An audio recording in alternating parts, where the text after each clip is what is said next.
Hey guys, this is Seeb from Orden, Ogan, and Angus McSix, and you're watching CMS TV.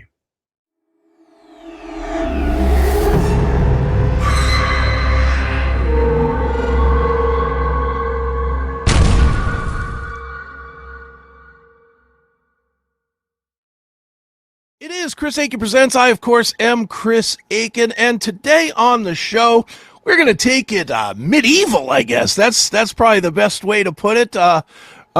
Newer band, a band that a lot of you guys are going to be learning for the first time. Angus McSix, they are out. They have a new album coming out on March the 13th called Angus McSix and the All-Seeing Astral Eye. Now that sounds evil as hell. Sounds like we got a lot to uncover just from that alone. And here to talk all about it is the archdemon Seebulon. It is Seeb. Seeb, how are you, man? I'm great, thanks. How are you? I'm good, man. It's great to talk to you. I know you just heard it in the intro. I will be the first one to admit I don't know anything about your band. Today is my learning experience, other than listening to a little bit of the music, which I like a lot, which is why we're doing this. So let's start there, man. Why don't you give us a little bit of a history of Angus McSix and what you guys are trying to do? Okay, so basically Angus McSix was founded, I think it was 2023 or 2022. I'm not really sure anymore because it's all a blur. Like the last couple of years were very, very work intensive, and so we're doing a lot. Basically as a, let's say, European all-star band of power metal musicians, if you want. It was the old singer of Gloryhammer, Thomas Winkler, on vocals, me on guitar. I'm also the singer-producer of Orden, Ogan, and also work in the studio with a lot of other bands, Rhapsody of Fire and Brainstorm, whatever, couple of stuff. Then we had on guitar Talia Belatseka, who was back then with Frozen Crown, now Primal Fear. And on drums, Manu Lotta, who is from Rhapsody of Fire. So like I said, like a little bit of an all-star band. After Tom was out of Gloryhammer, we were like, okay, this is a guy, is an amazing singer and a great entertainer. Let's do something, you know? And yeah, so the first record was insanely successful in Europe, at least. We went number 10 in the German album charts straight away, played a lot of amazing festivals like Copenhagen, Leyendas del Rock, Wacken Open Air, you know, all that stuff. And everything ran great. And yeah, so that was the first period. Musically, it is it's a weird mixture between 80s synth sounds, techno, power metal. It's somewhere between Manowar, Scooter. There's this German band, Modern Talking. I don't know how famous they are in the States or not, but it's like a mixture of everything, and it is backed by the by the look of the band, because we were all big Masters of the Universe fans when we were young, and so we wanted to do a band that is basically a little bit like a toy line, if that makes sense. You know, like you have like different characters, like a Talia Telestris is the Amazon Queen. Then the drummer was the Barbarian. Tom, the singer, was basically the golden shiny sword wielding hero. I'm the archdemon, the evil guy, the Skeletor guy, if that makes sense. And the newest development for this record is that Tom, the singer, he wanted basically to step back a little bit because he got another child, and he's actually a notary in Switzerland. Very demanding job, like with a lot of employees and everything. And he was like, "Man, this was great, but it's just getting too much right now, right?" And so we were like, okay, we were actually thinking of like quitting everything. And then the record company, Napalm Records, they were like, dudes, really, this is too good, and we put too much money in it, so just let it die, because it was very successful, and you got a lot of fans already and everything, so just think about maybe you want to continue this. And I was like, They were like, okay, yeah, you basically wrote all the stuff, so me, and they were continue with the new singer. And for me, it was first like doing Alice Cooper without Alice Cooper, because the band was named after his character. But then at a certain point, it somehow grew on me, and we're like, okay, maybe it makes sense to just go through the lore basically and say, okay, now the story developed in that way that Angus, so Angus McSix, the name of the band, the guy who's the main guy in the band actually, he was abducted by the Archdemon Zebulon and put into a magical cube of frozen ice and brought to unknown location. And for some reason, he's still able to telepathically reach out to his brother Adam and says, "Adam, please help. I don't know where I'm at, and you have to get me out of here." And then the new singer, Sam Nyman, takes over as the character Adam McSix. And there we go. That's where we start this. No, yeah, sure. Let me go back a little bit on some of what you said. You know, you said that you actually contemplated quitting, or ending the band. Yes. I've been around a zillion and five musicians.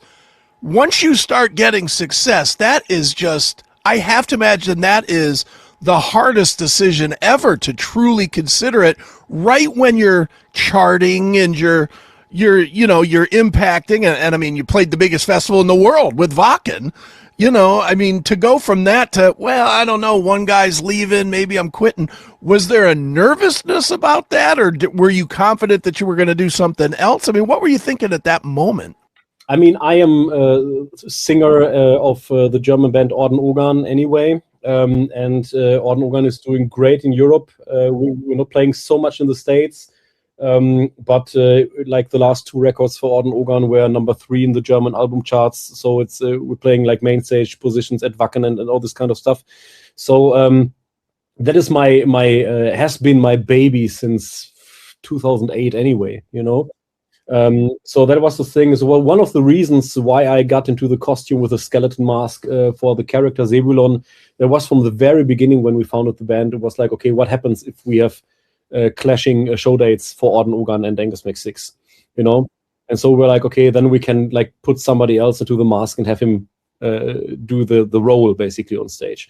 So it would, let me put it like this, it would have been sad, but it would have been the logical decision actually to do it at that point, if we hadn't come up with the other solution that we had. Because I really have to say, the way that we did it now, I think this is like one of the smoothest singer transitions in the history of heavy metal.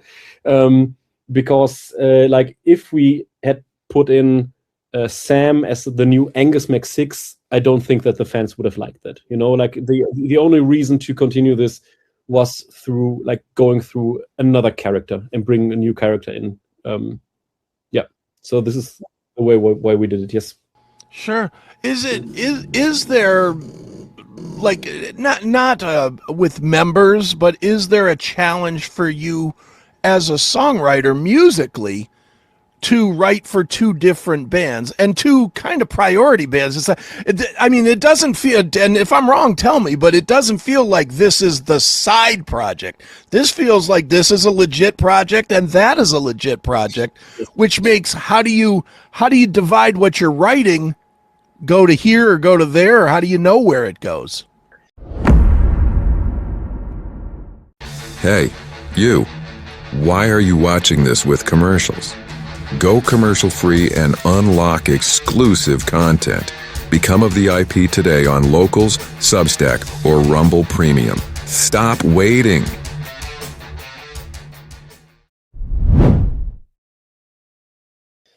I tend to say stuff like, like I said, I'm a producer, full-time producer. I work with other bands as well in the studio.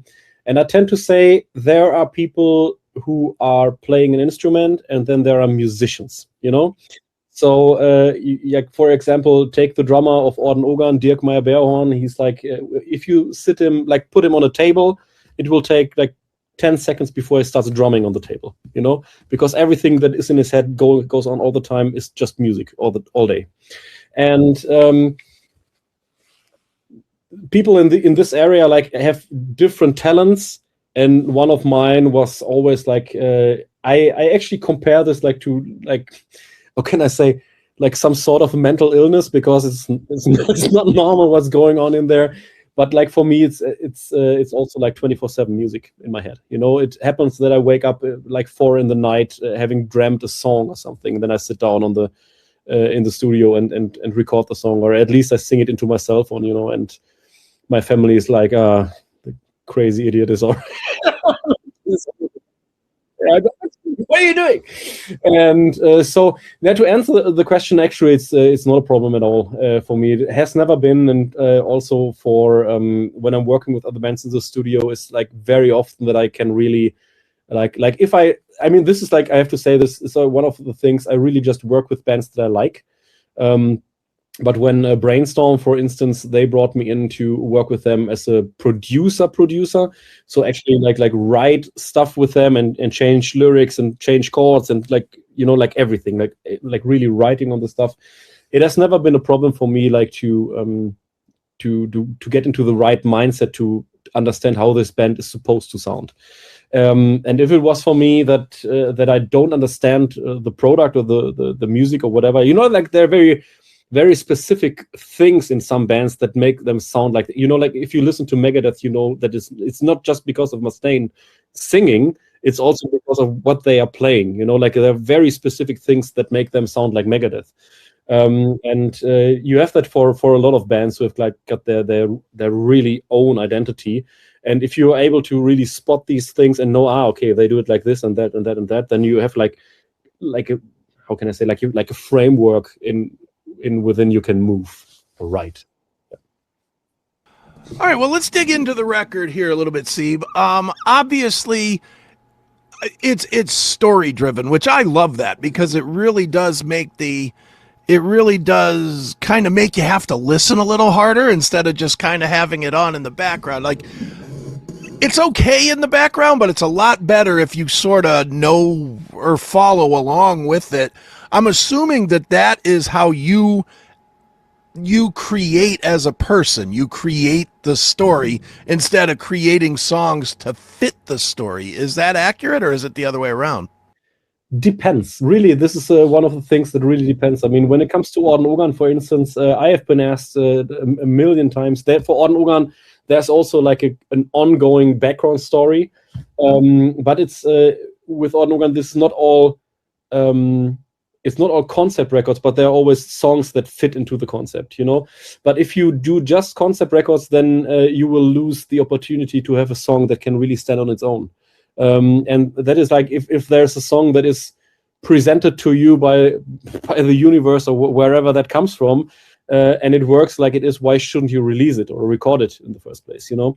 So this is why I always was like, okay, no, like everything has to work. And in case of Angus McSix, it has been both, actually. There were tracks that have been written to tell part of the story, and then there were other songs that have been written that then later on fitted into the story. So it's, but I just had this in another interview. I cannot really even tell how this happened. It's like a just natural process that just goes on, and you work on it, and then suddenly you have something that you like, and that works.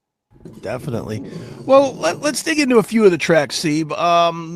Let's start with Screaming Cauldron, just because it has the music video. Obviously, it has Alex Krull from Leaves Eyes and Atrocity on it. Talk a little bit about that one, and talk about having somebody like Alex on the record with you. Yeah. Okay. I have to clear things up a little bit. So the song is called "I Am Adam McSix."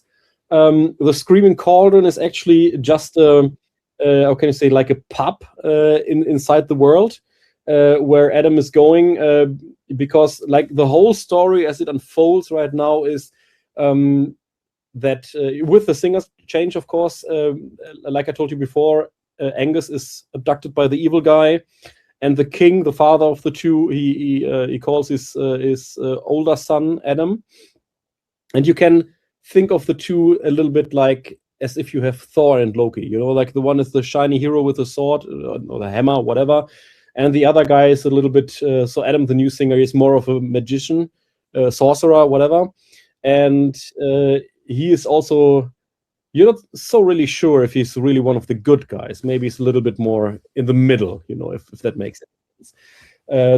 Could be a little bit more shady. At least he's very disconnected from the world, and he doesn't want to be a hero and everything, and he's super fed up with stupid people doing stupid shit and all the wars, and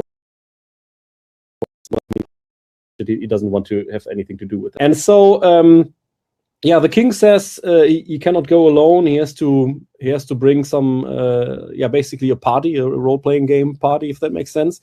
Has to bring some swords to do this quest to find the brother. And then he is in this town called Dawnless Hollow, where there is this pub called the Screaming Cauldron. And the locals point him towards this pub. They're like, okay, go there and you will find people. And the first thing that is that he enters the pub and he's like, okay, I wonder why this pub has got this name. And then he finds out that there's a cauldron standing like on a fireplace and is like screaming all the time, basically. That was beautifully done by my friend Alex Krull from Leaf's Ice and Atrocity. It was a super fun call, by the way. I just gave him a call when we were on tour with Orden, Ogan and Windrose, basically. I remember that. And I gave him a call and he was like, man, nobody is as stupid as you are, man. This is like, I have been asked so much stuff in my life, but a cauldron, I mean, come on, because I just wanted to do the screaming for the cauldron. Which, little hint here, the cauldron is screaming because it's standing on the fireplace and he's in constant pain. That is why he's screaming all the time. And so this is basically the situation before a possible feature track with Angus McSix and Leaf's Ice. So that is what we just wanted to foreshadow this a little bit, and so we thought this is really nice. And what happens in the song is that he actually finds two guys, an adventurer and another guy called Vision, and the two are like Giacomo Voli and Alex Staropoli from Rhapsody of Fire. And they are basically making fun of him and be like, man, who are you and what do you want from us? And but then they understand that he is probably a little bit more powerful than they thought, and they're asking him, who are you? And then he's basically explaining, okay, who he is and why he is there, and that he needs people. And then they're like, okay, I think we can have a cool relationship here. And then they hand over the Reign of Fury, which is one of the swords from the latest, or the sword of the latest Rhapsody of Fire saga, basically. And we've got the, how can you say, like the storylines of both bands overlap here, which I think is very nice. Sure, no, that's fun, and then when they do something and you do something with them, then it just kind of cross pollinates the fan bases without it being like the normal. I don't want to say desperate because that's the wrong word, but the normal way people do that, where they just bring a guest and they sing a song. I love that kind of cross pollination. That's a cool. Yeah, and I have to say, I mean, I've been mixing, mastering, and partly producing, like, I think it's 3 Rhapsody of Fire records by now. Maybe it's 4. I'm not sure anymore how much I did. And so, like, if these are cool people and you spend so much time with the people, then of course you become friends at a certain point. So there was no question at all. Same with Van Canto, with the German a cappella band that we featured on the record, and Freedom Call. They're all like old friends of ours. The only guests on the record that we didn't know before are Turmion Kettilöt, the Finnish guys. And that was also fun because the song is called Techno Man, and it's very it has a lot of these techno elements in it. And we were like, oh, we would love to have a guest on this song, but the only band that would work for this song that we came up with is Electric Callboy. But they are so big right now that we were like, oh, we don't have to ask right now. That doesn't make any sense.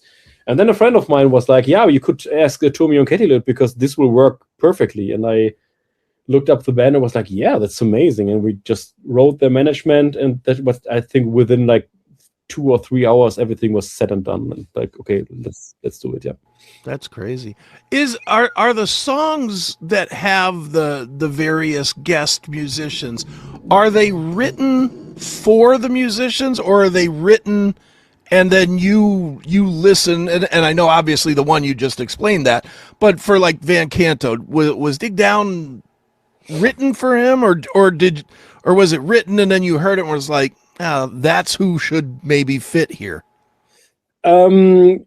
Partly this and partly that. So the songs basically were more or less done before, but there were this middle parts where the musicians of the other bands come in, and that was I think for the Adam McSix, the part already sounded a little bit like Rhapsody of Fire, and I was like, okay, let me supercharge this, and then it sounds really like Rhapsody of Fire, and with Giacomo's voice on it, it was totally that.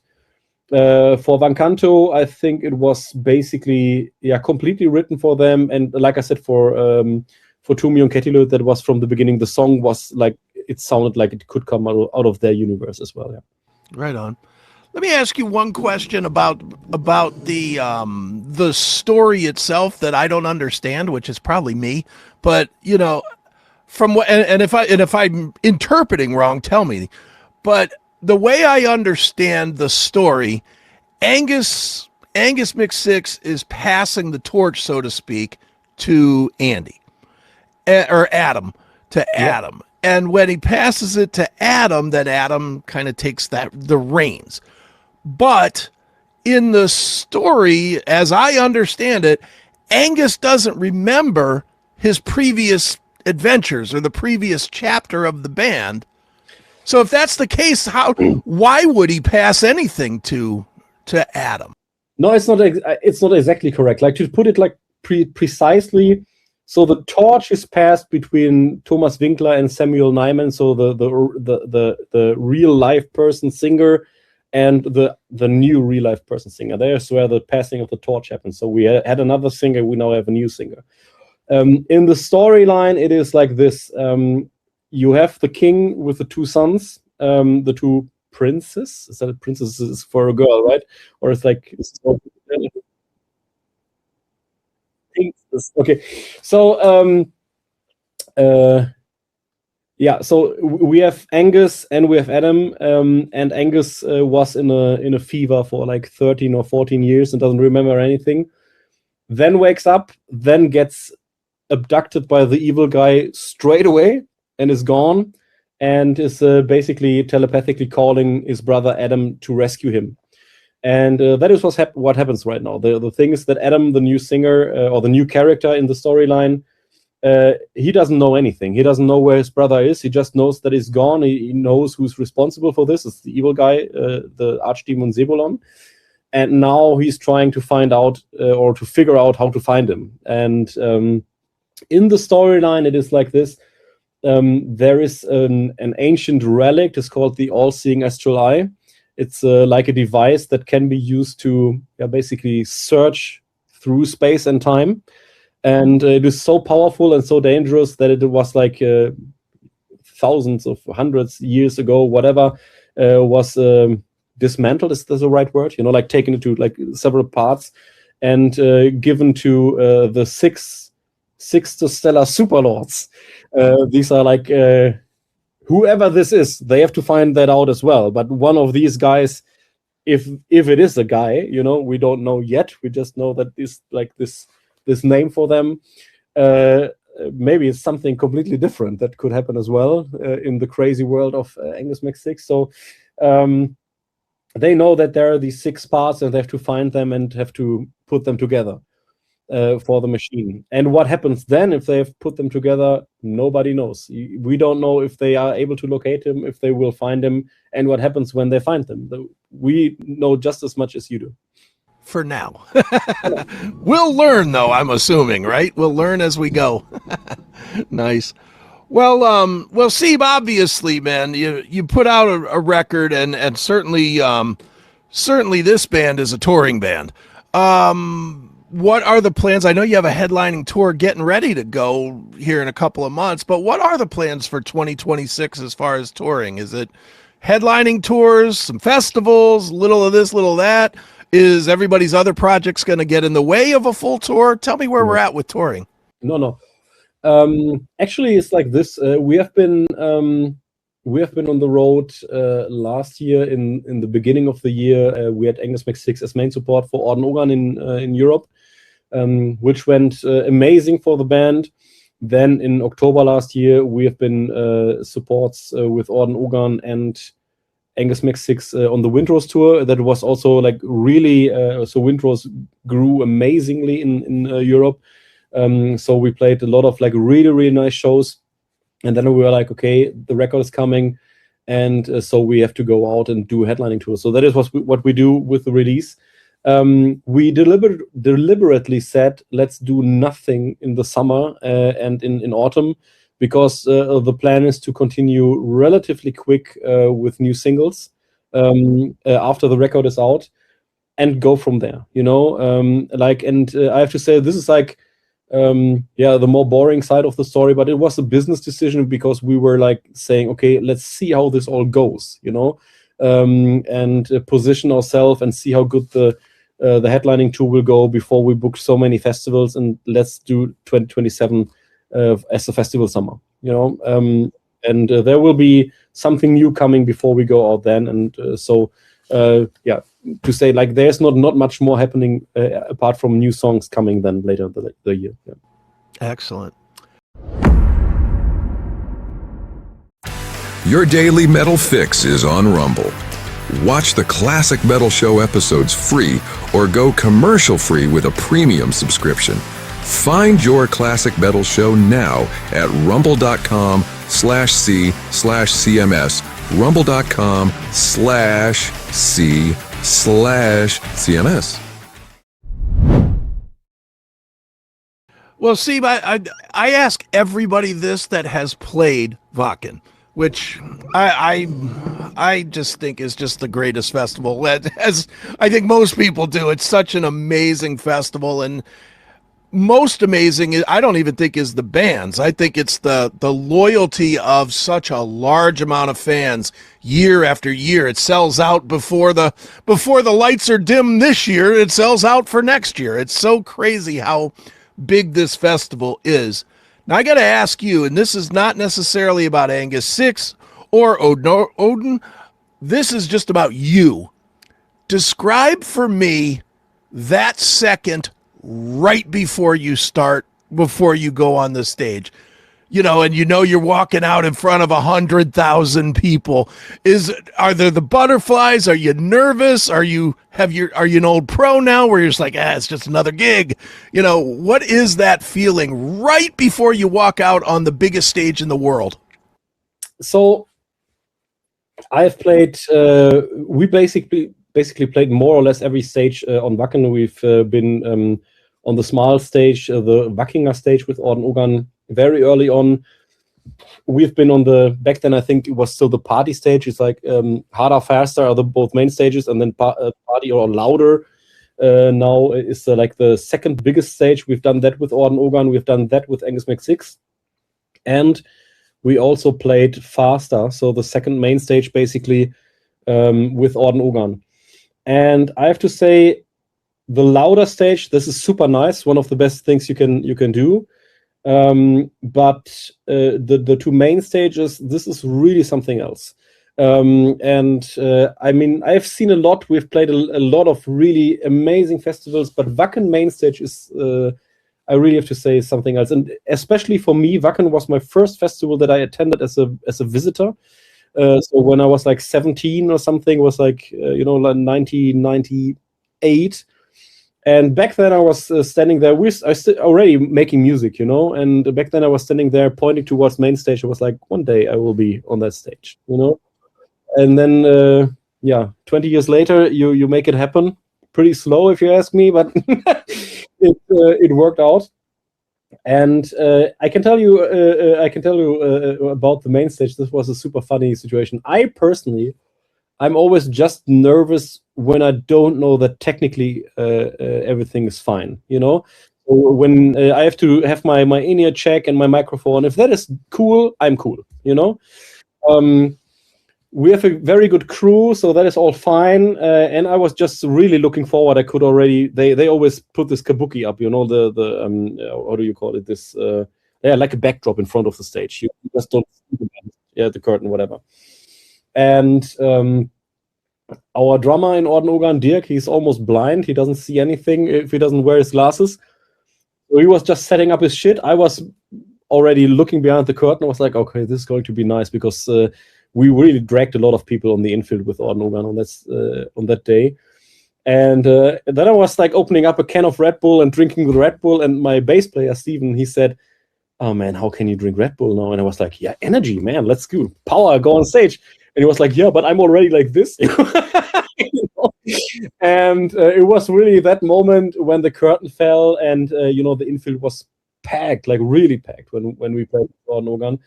I remember that after the show, our drummer said, I would have always fallen down from the drum riser, because I was so shocked, like about the sight, how many people and everything, And for me, it was just fun. It was like one of the best experiences ever. Like I said, we played a lot of festivals, but Wacken main stages, you don't do that every day.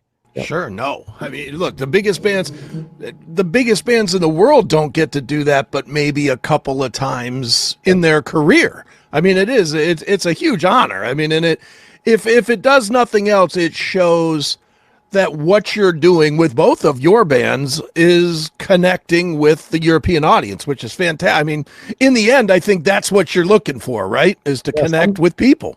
Yeah, something has worked, yes. Very nice. Well, Seeb, obviously, man, people are going to stream this, which is fine, I guess. You stream it, you hear it. We tell everybody on this show, don't just stream it. Buy something, buy a vinyl, buy a shirt, buy a hat, a keychain, whatever it is to support the band. Where do we tell them to go to support Angus McSix? AngusMcSix.net. That is our website with implemented shop. And if you want to support the band, that's the place to go. Excellent. Well, one more time, the band is Angus McSix. The album, which comes out, I feel weird saying album, the release is Angus McSix and the All-Seeing Astral Eye. It is out on March the 13th. There's some singles on YouTube that you can check out now. Please do that so that you get a feel, and that way you know what you're ordering right after when you order it here, because that's what you're supposed to be doing, is pre-ordering. And catch them on tour. And Seeb, this has been fun, man. Thanks for joining me here on Chris Akin Presents. Anytime again. Thank you.